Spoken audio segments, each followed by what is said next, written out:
আমি এইসব কাপড় টাপড়গুলো সব গোছাচ্ছি। আর ওই যে ও প্যান্ট পরে টুপি পরে গরমের মধ্যে বসে রয়েছে। এটা সব আমি গোছাগুছি করি। বন্ধুরা গুড মর্নিং বন্ধুরা, আজকে সব গল্প সবাইকে ওয়েলকাম। আসলে সবাই খুব ভালো আছে, আমিও খুব ভালো আছি। আজ একটু ঘরের কাজ টাজ করবো, তো জামা কাপড়গুলো একটু গোছাগুছি করবো। আবার দেখি কবে যেতে বলে, সেদিন এখন থেকে একটু করে গোছাগুছি করে রেখে দিই। আবার কি সময় চলে আসছে সেই জন্যে। আর মেয়েও উঠে পড়েছে, আর বর তো অফিসে চলে গেছে। সকালে কাজ টাজ বরকে খাবার করে দিয়েছে, ও খেয়ে খাবার নিয়ে চলে গেছে। আজ একটু দেরি করে রান্না করবো, যেহেতু বর দেরি করে আসে এখন। আর এই গোছাগুছি করে নিই, তারপরে মেয়েকে চান করবো, তখন আমি চান করবো।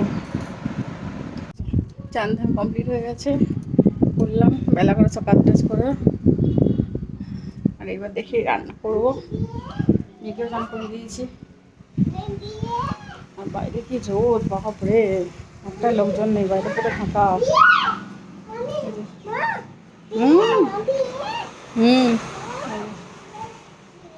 আইসক্রিম বানিয়েছি, দেখি একদম খুব সুন্দর হয়েছে।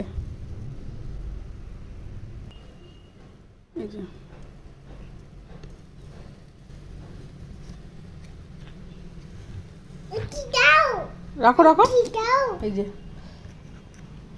খুব সুন্দর হয়েছে আইসক্রিমটা।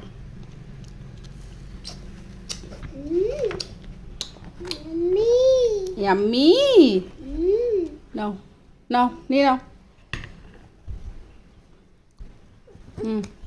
এটা মেয়ে খাবে। ইয়াম্মি, এই যে মেয়ে খাচ্ছে এবার। কেমন হয়েছে পাপা? ভালো হয়েছে? ঘুম থেকে উঠে গেছে, কতবার যে আমি জামা চেঞ্জ করলাম আর কাচলাম আর মেললাম আর শোকালাম। এখন ঘুম থেকে উঠে এখনো গাঁঠিয়া খাচ্ছে বসে বসে, পাকা বড়িটা গাঁঠিয়া খাচ্ছে। কত কত বীর হনুমান এসছে, যাস না বাবা। মুড়ি ফ্রাই করব, এই জন্য এখানে আমি বাদাম, কারি পাতা আর হচ্ছে সর্ষে, জিরে আর শুকনো লঙ্কা নিয়ে নিয়েছি, আর মুড়ি নিয়ে নিয়েছি। কড়াইটা বসিয়ে দিয়েছি, কড়াইয়ের মধ্যে তেল দিয়ে দিয়েছি। এবারে আমি ফোড়নগুলো সব দিয়ে দেবো এর মধ্যে। এবারে আমি এর মধ্যে বাদামগুলো ভেজে নেব।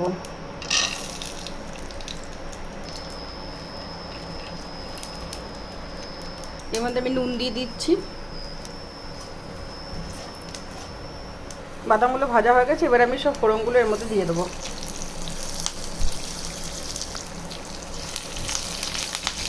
এর মধ্যে আমি হালকা হলুদ দেবো একটু,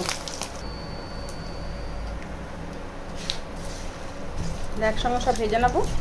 ভাজা গেলে এবার এর মধ্যে আমি মুড়িটা দিয়ে দেবো। এবারে এর মধ্যে আমি মুড়িটা দিয়ে দিলাম। এই মুড়ির মধ্যে আমি একটু চাট মশলা দেবো, তাহলে একটু টকটক হবে খেতে।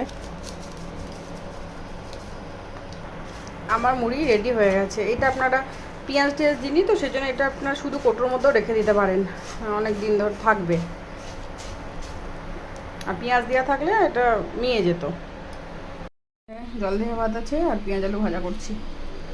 এটা ভালো লাগছে, টেস্টি। খাও, কেন আমার সন্ধ্যা দিচ্ছে। 7টা বাজছে, আমাদের এখানে এখনও আকাশ পরিষ্কারই আছে।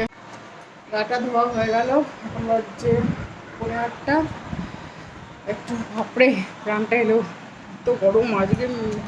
হাওয়া দিচ্ছে কিন্তু বৃষ্টি হবে কিনা কি বুঝতে পারছি না, আকাশে তারা তো দেখতে পাচ্ছি না। আমাদের কমপ্লিট হয়ে গেছে। আর মেয়ে আর ওর বাবা এখন ওই ঘরে শুয়ে আছে, মেয়েটাকে ঘুম পাড়াচ্ছে। আর আমি বাসন টাসন মাজলাম, খাওয়া দাওয়া করে একটু বাইরে ঘুরি, তারপরে শুতে যাবো।